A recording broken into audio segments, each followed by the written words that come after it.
as I'm looking towards middle-aged. You know you're middle-aged when it takes longer to wash your face because there's more of it. You know you're middle-aged when you have more hair on your back than you now have on the top of your head. You know you're middle-aged when you're repeating the things that your parents told you when you were younger, and they're starting to make sense. You know you're middle-aged when you go into the next room and you forgot why you went there. And you know you're middle-aged when you make that groaning sound whenever you get up out of the chair. Finally, you know you're middle-aged when you have a house party and there are no complaints about the noise.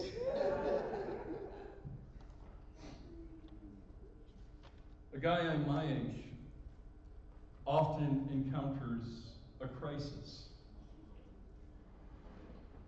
Really a crisis of purpose as he looks back on his life and he looks at what his life has accomplished. He often begins to question whether he's been productive, whether his life has been fruitful, whether or not he has made any real difference.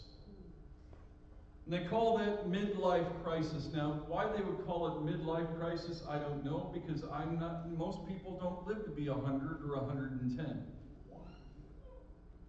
But there has this crisis where he looks back and he says, my life has been invested in my job, or I've really worked at my job, I've really invested in that, I put my time in that, and beginning to wonder whether or not he's missed out on some important things. And so he goes out and he buys a red convertible. He trades in his older model wife for a younger model wife. He begins taking up dangerous activities that he had never entertained before because he's feeling like there's something missing. I've missed a life of purpose. God created us for more than a job. And He definitely created us for more than self-indulgence. What's your purpose? What is the meaning and the goal and the purpose for your life? Some of you would be quick to say, mine is career. I've invested my life in building a career, and I'm working at this career. And some of you would say, well, my career isn't my purpose. Retirement is my purpose, and career is just to get me there. And so my purpose is all towards quitting my career so I can live in retirement. Others of you would say, my life, my purpose is to raise my family, to love my family, to take those who are closest to me and nearest around me, and just invest love in them. Others of you, it's to have a life of enjoyment. Others would be to be popular. And everything that you do is so that people around you will like you. If we listen, though, to atheistic materialism, there is no purpose in life. We are simply an accidental collection of cells that developed over a period of time to accidentally form human life. Richard Dawkins said the universe we observe has precisely the properties we should expect if there is, at bottom, no design, no purpose, no evil, no good, nothing but blind, pitiless indifference. But we shirk against that.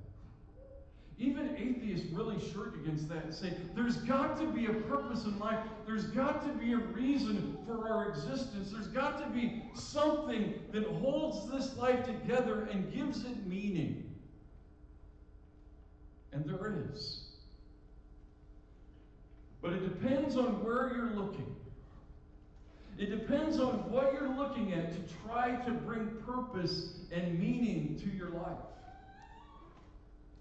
In Romans chapter 8, verse 29, it says, "And we know that in all things God works for the good of those who love him, who have been called according to his purpose."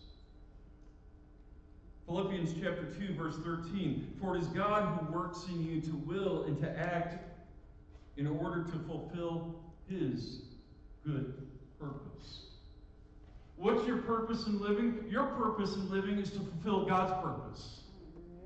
The reason that God put you on this earth is to fulfill his purpose, to accomplish his goals, to fulfill his designs. Our job, our families, all of those other things that occupy parts of our life only become channels through which we can fulfill God's purpose.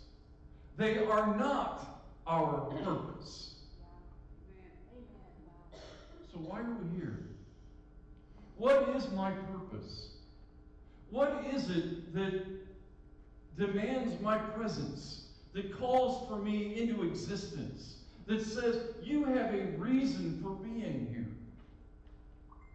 I'd like for you to join me in reading Matthew chapter 28, verses 18 through 20. Matthew 28, verses 18 through 20. "All authority in heaven and on earth has been given to me. Therefore, go and make disciples of all nations, baptizing them in the name of the Father and of the Son and of the Holy Spirit, and teaching them to observe all that I have commanded you." In those few verses, Jesus unpacks our purpose. He unpacks why we are here. The first purpose that he unpacks for us has to do with that statement where he says, "All authority in heaven and on earth has been given to me." You see, what Jesus is doing there is Jesus announcing, my kingdom has come. My kingship has begun. My lordship over creation is in motion.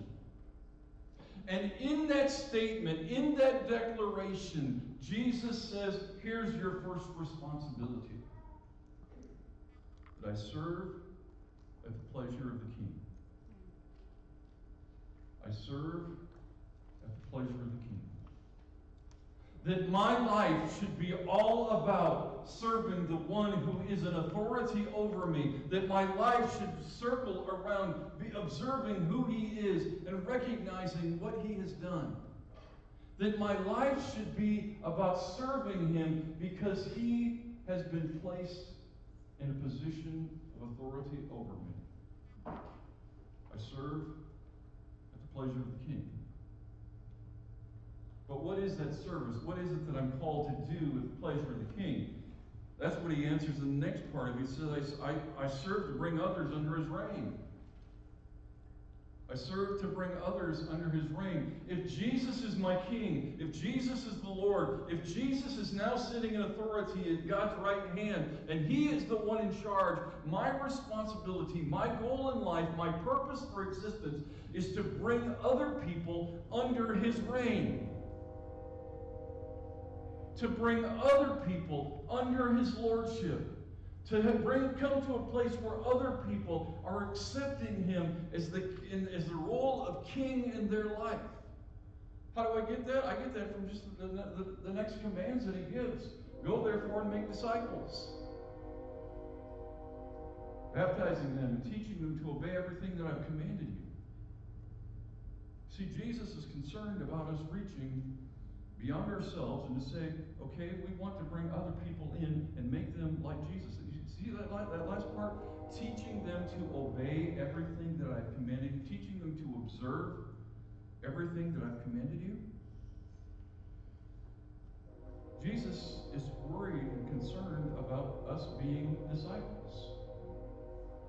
As we look at that verse, there's only one imperative in that sentence. And the imperative in the Greek structure of that sentence is make disciples. Everything else defines how a disciple is made. Elsewhere, Jesus said that a disciple is not above his teacher, but everyone, when he's fully trained, will become like his teacher. So what is this role? What is this thing that we're supposed to be doing in making disciples? Well, if a disciple looks like his teacher, which Jesus is what tells us it is, you sit at the feet of the teacher until you become like him, until you have absorbed not just the content of what he is teaching, but you have absorbed the life that he is living, then you are fully trained and you go out on your own. So as a Christian disciple looks like Jesus, acts like Jesus, thinks like Jesus, speaks like Jesus. That's what we are to be making. Each of us has a responsibility of becoming like Jesus and reproducing little Jesuses. In Ephesians chapter 4, verses 11 through 13, it says, "And he gave apostles and prophets and evangelists and shepherd teachers to equip the saints for the work of ministry, for the building up of the body, until we all attain to the unity of the faith and the knowledge of the Son of God, to mature manhood, to the measure of the stature of the fullness of Christ." Now, in that verse, he says, here's 4 groups of leaders. We've got the apostles, who are church planters. We've got the evangelists, or the prophets. We've got the prophets, who are really more of today's preachers. We've got the evangelists, who have the responsibility, the burden, the weight of being those who share the good news with lost people. And then we have the pastor shepherds, the shepherd teachers. Now, your Bibles may have pastor and shepherd, or pastor or shepherd and teacher. The word "and" isn't there. It's actually a contracted thing. It's pastor shepherd, recognizing that our elders are the principal's teachers as well as shepherds of the congregation. That role is assumed together with one another. And saying you got those 4 groups of people who their responsibility, that they have a responsibility to the church. Now, if you look in a King James Bible, it says that they have a responsibility to equip God's people, to do the works of ministry, and to build the body of Christ up. It's all in where the commas occur. But really, the best translation of that is not that these four groups have 3 responsibilities, but these 4 groups have 1 responsibility. Their 1 responsibility is to equip the people, who then do the work of service, so that the entire body is built up. Okay? So the leaders do the equipping. As they are equipped, as the people are equipped, they do the work, so that the result is the entire body matures. Now, matures into what? The matures into what is that verse 13 stuff, the building up of the body, that they maintain unity of the faith and the knowledge of the Son of God, mature manhood, to the mature measure of the stature of Jesus Christ. That we work to build up the body until the body begins to look, act, think, feel, treat each other like Jesus Christ. That's our purpose. To find those roles, to do those things, to act within the body, to become people who are helping others become like Jesus. And back in Matthew, he defines how that's done. It's done in 2 stages. Often, churches will self-identify with one of these stages and say, we are this kind of church. But what happens when you decide that you are one of these churches, you become imbalanced and you don't fulfill your purpose. Those two stages are, the first, reach the lost. Baptizing them in the name of the Father, in the name of the Son, in the name of the Holy Spirit. That's the conversion issue. That before we do other things with them, we need to reach them with the saving message of Jesus Christ. And when we do that, we baptize them into the community. They become part of the fellowship. The first stage of responsibility is we have a responsibility not just to those who are in this church building, but those who are outside our walls. We are to seek to make them disciples. And a lot of churches look at it in terms of, no, we're good like we are. We like the fellowship that we are. We don't want dirty, sinful people coming in here and messing things up. I shared before, and I don't know if I've shared it on a Sunday morning, but I've shared it in small group environments, Bible studies.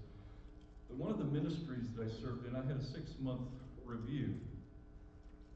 And after I'd been there 6 months, I met with the elders, and this is a quote. The elders said to me, Steve, we're really excited about the number of baptisms that have happened over the 6 months that you've been here.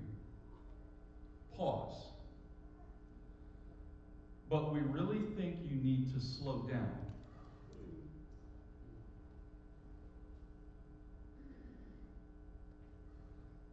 That was my response.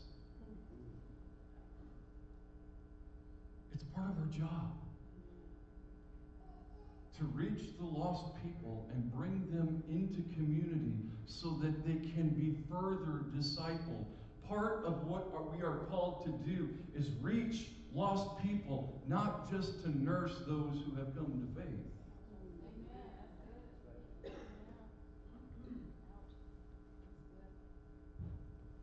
But then there's the second phase, and that's the teaching of the convinced. You see, some churches, their thought is, we are a soul-winning church. Our whole responsibility is to win souls, and we're out there and we're winning souls, and we're setting records in baptisms. But once they're baptized, we don't know what to do with them. We really haven't planned that out. Our whole thing is to get people wet.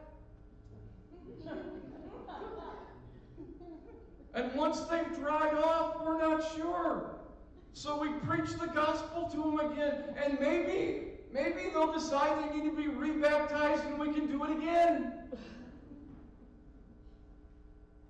You see, when a church is a soul-winning church only, again, it's only doing half its job. It's missing its responsibility, because we are called to teach those who have been converted to be those who are committed. We teach the convinced. And look at that in Matthew chapter 28. What is it that we're teaching? Because therein lies one of the other problems in fulfilling this stage, because a lot of times what we do with the teaching is we say, we're going to teach them content. We're going to lead them through the 31 theological truths, and we're going to take them and we're going to make sure that they understand these 31 basic philosophical and theological truths. And man, they are going to be so educated. They are going to be able to debate their faith. They're going to be able to work their faith into any conversation. They're going to be able to say, here's what it says theologically. I'm going to be able to quote the verses and all of those things. But as you look at their lives, you wonder, where's all that teaching gone? You see, what he says is Jesus doesn't say there, teach them theology.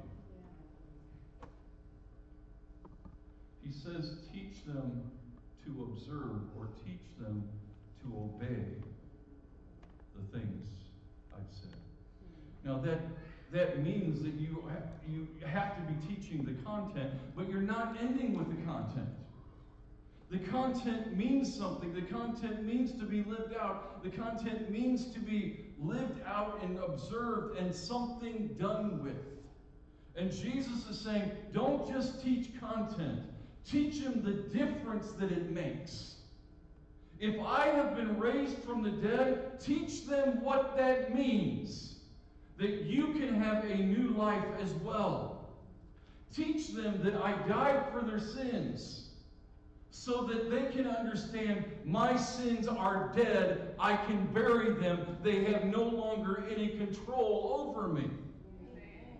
Teach them that God is sovereign, so that they can understand nothing is too big for God. Everything that I will face, every trial that I will confront, everything that I deal with in this life, God's bigger than, and He can get me through. Amen. Every theological point that is taught throughout Scripture has something that has to do with how we live. And Jesus says that's the important part. Not that you know the information, but that you live it out. So our teaching responsibility to people is to not just teach them content, but to teach the application, the implications of what that is. How do I live that out? How do I live in obedience to Christ? How do I live in a way that honors Him, that reflects His divine glory, that recognizes Him as the King of the universe, that recognizes that He died for me, that He lives again, and that He will reign for eternity, and He will call me to His side? What difference does that make? Now with that, we can go on and say, okay, what are all the commands that Jesus gave us? And just as we went through the Sermon on the Mount, we had a plethora of those, all the things, all of the characteristics of the Beatitudes, the poor in spirit, the peacemakers, the pure in heart, all of those kind of things. We have the turn the other cheek step. When somebody slaps you in one cheek, turn the other one. When somebody calls you a name, just let it go. When somebody demands that you do service for them, you go above and beyond. When somebody treats you in a way that is dishonoring, you let it go. When you're in a marriage relationship, you keep your eyes only for your spouse. All of those kind of things. We go into chapter 6 and Jesus says, okay, I want you to worship me by your giving, by your prayer, and by your giving, your prayer, and there was the one other, but I forget what it is right now. Your fasting. All of those things, do it so it's just between you and I. Forget about everybody else. Do it so it's just between you and I. Don't find your comfort in money. Don't place it as God in your life. Don't worry. Be happy.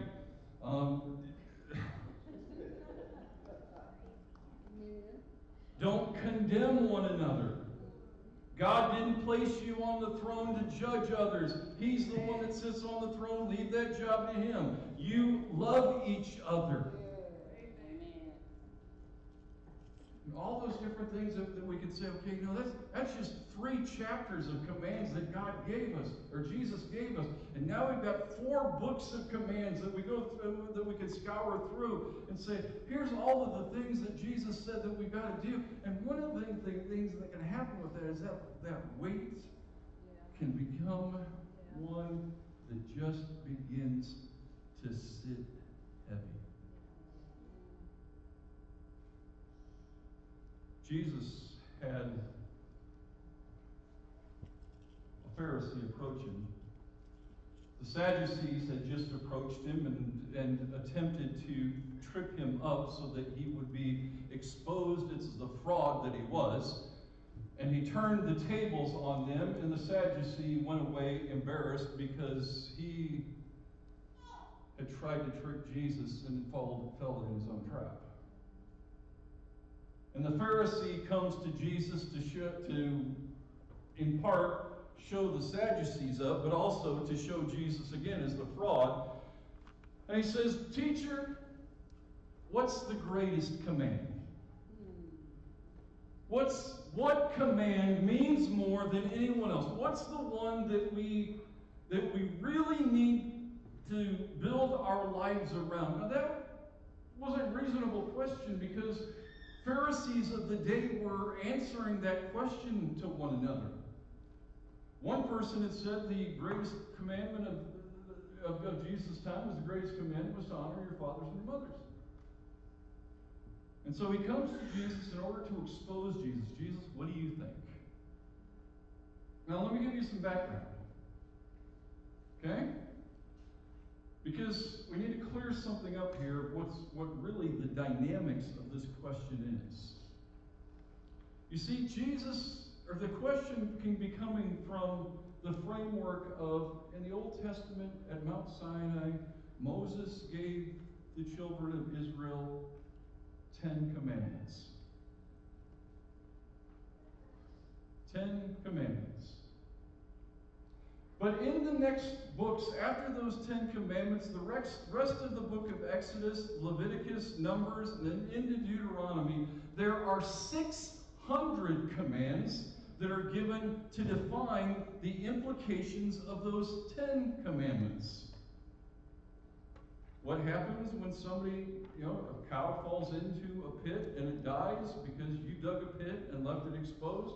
Well, that's part of that. That's dealing with the killing your neighbor's cows and so forth. So here's what has to happen in order for that to, the implications of that is. Okay? By the time Jesus got on the scene, the Pharisees had elaborated on those 600 commands to now they were 10,000. Within 100 years of Jesus, those 10,000 commands would be further elaborated to make them 100,000, and they would be printed in a library this large called the Babylonian Talmud. Okay? So this guy is coming to Jesus, part of the Pharisees, who at that point is part of the 10,000 commandment group, and says, which one is the most important? In our quest to take that 10 and make it ever increasingly larger and larger, which one is the most important? And as they are constantly making this larger and larger, look what Jesus does. Jesus responds to his question. And he said to him, you shall love the Lord your God with all your heart, and with all your soul, and with all your mind. This is the first and great command. And the second is like it. You shall love your neighbor as yourself. On these two commandments depends the entire law and the prophets. Everything is wrapped up in those two statements. As the world keeps wanting to elaborate more and more and more and more, and so we have this ungodly number of commandments that we're called to obey, Jesus says it all boils down to two things. Love God and love others. Love God is the prerequisite. And the issue there, though, is that love, we often think of love in terms of love being our affections, but Jesus doesn't use a single word in his loving God statement about our affections. If he had done that, he would have said, love God with your entire gut. The Greek word would be splagna. I mean, it gives you the idea of what? Everything's coming up. Okay? That's where your seat of emotions was. Your seat of emotions was a gut-level feeling. But Jesus doesn't say, love God with all your guts. It wouldn't draw a pretty picture today. But the issue there, he says, love God with all your heart, soul, and mind. Now, he takes and he actually changes as he's quoting from Deuteronomy chapter 6, verse 4, the Shema, O Lord, our God is one. Love the Lord your God with all your heart, soul, and strength. And he changes that strength to the issue of the mind. And really what he's doing there is we can't really take and say, okay, the heart really, for them, the heart wasn't your feelings. The heart was your intellect. The heart was what you believed. You believed something with your entire heart. The soul was your personality. What makes you uniquely you. The mind is how you think. But really the issue isn't to break those down into three separate things. The issue there, that he's pointing at, was love God with everything that you are. Don't leave a single part of you out. Love God completely. Love Him thoroughly. Love Him with everything that you've got. How are you doing on that? As a measure of whether or not you are obeying all of the things that Jesus commanded you, and the first thing that he says, love God with absolutely everything that you are. You doing okay? Or do you find those moments when God's getting a little less love?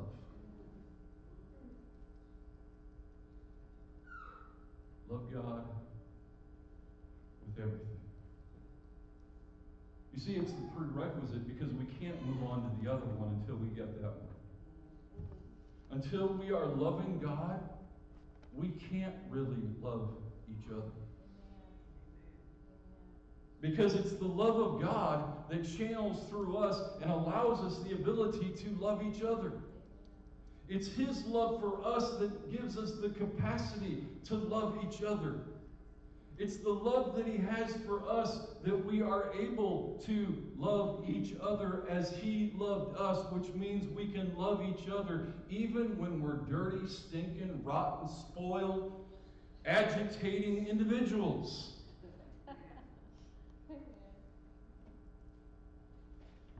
Jesus, though, let me make it clear. Jesus, though, is not saying that we need to love ourselves.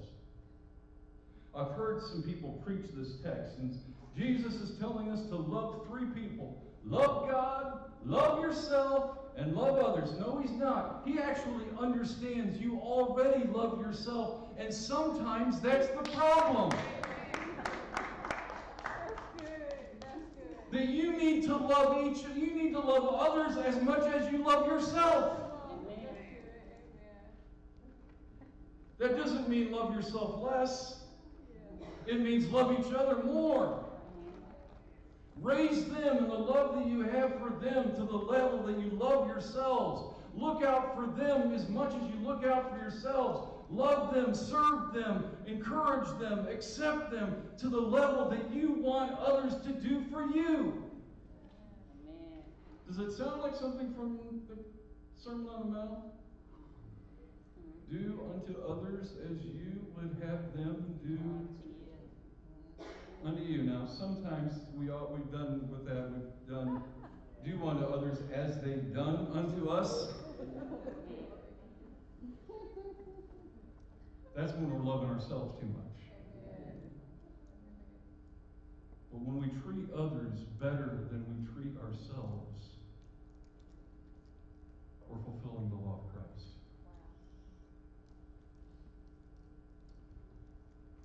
I came across this quote this week from C.S. Lewis. Many of you have seen it since about Wednesday. There's someone I love even though I don't approve of what he does. There's someone I accept, though some of his thoughts and actions revolt me. There's someone I forgive, though he hurts the people I love the most. That person is me. If I can love myself without approving all I do, I can love others without approving all they do. You see, Jesus calls us to step beyond ourselves, to love each other, even when we're wounded, even when we're hurt, even when the other person isn't the best edition of themselves that they can be. Jesus says, love them anyway, because it's what I did. And not just what I did for them, It's what I did for you. As a church, we are called to make disciples. We're called to make disciples by reaching people who are outside of relationship with God, who do not love God and do not love others, and bringing them to a place where they do. And taking those who have come to a place where they've committed their lives to God and said, okay, take the next step. Be like Jesus. Be like Jesus so that people can see Him in your life. In your passion for God and in your love for each other. Does the course of your life show that you are growing to love God completely? And to love others in the way that you desire to be loved? And are you throwing the influence? Are you trying to influence others to become the same? Let's pray.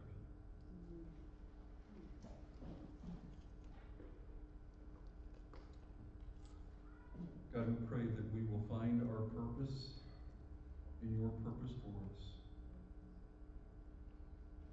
That our lives will no longer be wrapped up in ourselves, but will be wrapped up in fulfilling your desires for us. In being the people that you created us to be, by loving you and loving others and helping others to do the same.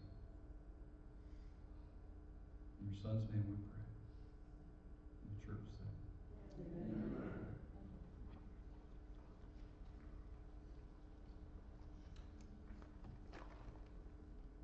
Paul.